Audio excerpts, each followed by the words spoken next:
Et bonjour à tous, c'est Danny Goss et je suis ravi de vous retrouver pour cette année 2026 pour vous parler jeux vidéo, mais encore une fois, n'est pas coutume, roman. Et je suis encore plus content de vous parler d'un roman que j'ai découvert par pur hasard. Mais avant de vous parler de ce livre que j'ai dévoré en quelques jours, je vous invite à vous abonner et à réagir à ces vidéos dans l'espace commentaire. Je vous remercie évidemment par avance et ça soutient le travail accompli car on se donne à fond ici, on est à fond, à fond. Vous pouvez aussi vous rendre sur mon Tipeee si vous êtes généreux et tous vos dons vont permettre de continuer mes projets, notamment l'écriture et la publication de nouveaux romans. Les romans déjà existants sont évidemment disponibles sur la boutique Amazon et je vous mets le lien en description. Maintenant que tout ça est dit, on peut passer au roman générique.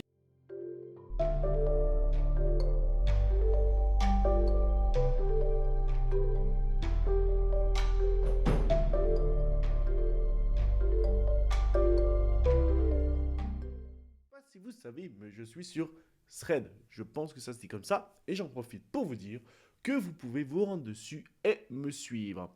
Alors, je faisais défiler tranquillement mon fil quand je suis tombé sur ce thread. Voilà, celui-là. Alors, vu le nombre d'abonnés du bonhomme, autant vous dire que j'ai dû avoir une recommandation de cocu pour tomber dessus. Si j'avais une femme. Mais l'important, c'est que cette reco m'a interloqué.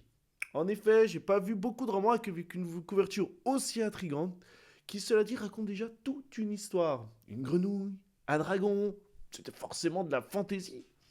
Alors ni une ni deux, je cherche si je peux me procurer ce roman. Je finis par tomber dessus sur Amazon. Et pour être honnête, je suis toujours un petit peu frileux sur les romans auto-édités. J'ai par le passé essayé d'en lire quelques-uns, et ce fut souvent soit indigeste, soit déjà vu et revu, soit sous un style particulier. Sauf que là, le résumé m'a totalement happé. Petit extrait qui m'a séduit. Sora est une histoire qui se lit comme on traverse un paysage après la pluie, lentement, en silence, en acceptant de se perdre un peu pour mieux ressentir ce qui demeure. Ici, l'émotion précède l'action. Le sens se construit dans la respiration et chaque pas compte, même les plus fragiles. Ce livre a aussi été pensé pour être lu sans effort inutile. Le texte, la mise en page et le rythme cherchent la clarté, l'aération et la douceur afin que chacun, y compris les lecteurs sensibles à la densité des mots, puisse avancer à son propre tempo sans se perdre. Ah, j'ai utilisé ma voix suave pour vous convaincre que ce résumé m'a tout fait chambouler. Et j'ai rarement aussi été impatient de recevoir un livre d'un auto-édité. Alors d'habitude, je vais à la FNAC, je sillonne les rayons et je cherche en vain quelque chose qui pourrait m'attirer. Et ça peut durer longtemps. Très, très, très, très, très longtemps. Alors, vous allez me dire, mais de quoi ça parle? Alors l'histoire, elle est portée par un protagoniste qui est plutôt inattendu. C'est une petite grenouille qui s'appelle Sora. Et le monde dans lequel évolue est en train de vaciller. Il est même plongé dans un état, dans une forme en tout cas, d'effondrement. Alors cette petite grenouille, c'est ni une guerrière, ni une héroïne farouche. Elle est fragile, calme, curieuse du monde qui l'entoure. Et pour une raison qui lui est totalement inconnue, un jour, elle décide de quitter son marais pour avancer. Là, elle va faire la rencontre de trois autres personnages, Bart, Tetsuko et Shuya. Durant son voyage initiatique, vous aurez le loisir de faire la rencontre également de races comme les Carmes, les Océanides et même de la mort. Et la mort fait partie des thématiques centrales du livre. Vous allez me dire, mais pourquoi on devrait acheter ce livre? Pour plusieurs raisons. Déjà parce que c'est l'un des livres les plus atypiques que j'ai lus de 2025. En fait, plus que l'histoire, qui parfois, je vous avoue, j'ai pas tout compris ce qui se passait réellement, hein, c'est avant tout la plume de l'auteur que j'ai adoré, aimé et qui m'a totalement embarqué et emporté. J'ai souvent eu l'impression qu'il écrivait comme il peignait. Enfin, comme s'il peignait, car je ne sais pas s'il peint. En effet, chaque mot semblait être à sa place. C'était une délicatesse sans égard, j'ai flotté dans ce monde. Je me suis parfois arrêté sur certains passages en me demandant pourquoi aucune maison d'édition ne s'était saisie de cet écrivain.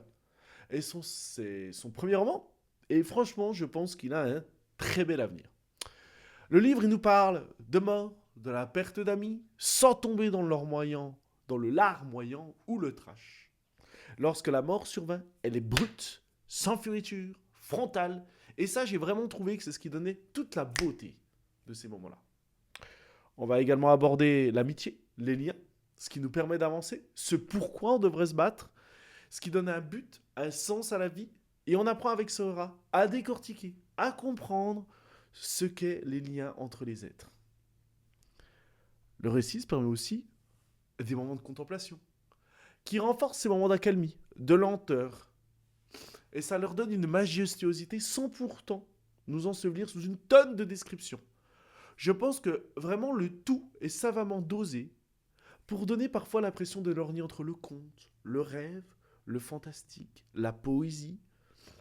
Le format du texte lui-même se permet des largesses pour nous permettre de prendre la pleine mesure de ce qui se déroule devant nous.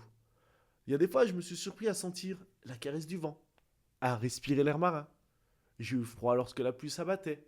J'ai eu mal lorsqu'un rocher écrase certaines personnes.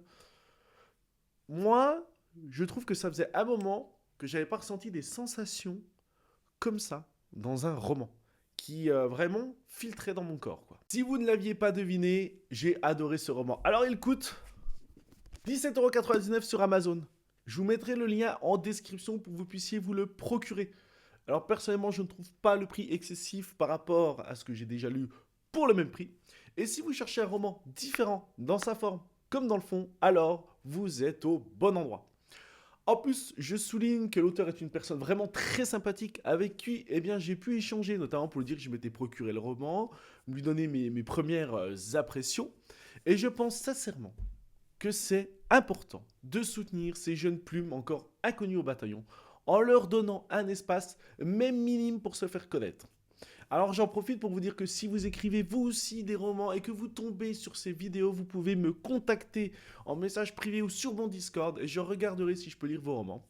En attendant, prenez Sora, les chroniques de l'Apocalypse, les yeux fermés.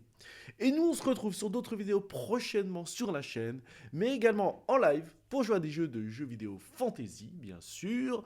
Actuellement, on est sur Dark Souls 2 et je souffre. Donc, n'hésite pas à t'abonner, à liker et à commenter et à faire un tour, bien sûr, sur mes différents réseaux Instagram, Wattpad, Thread, Discord, Twitch. Merci également aux anciens et aux nouveaux de me suivre et ça me fait chaud au cœur. Je continuerai à vous proposer toujours un peu plus de contenu critique de retour sur de la fantasy. Et d'ici là, je vous souhaite encore une très belle année 2026 et je vous dis à très bientôt tout le monde. Ciao, bye, générique.